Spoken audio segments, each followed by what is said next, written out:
حميم. تنزيل الكتاب من الله العزيز العليم. غافر الذنب وقابل التوب شديد العقاب ذي الطول لا إله إلا هو إليه المصير.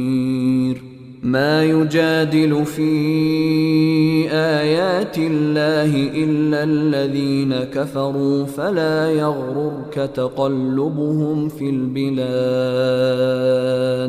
كذبت قبلهم قوم نوح والأحزاب من بعدهم وهمت كل أمة برسولهم ليأخذوه وجادلوا بالباطل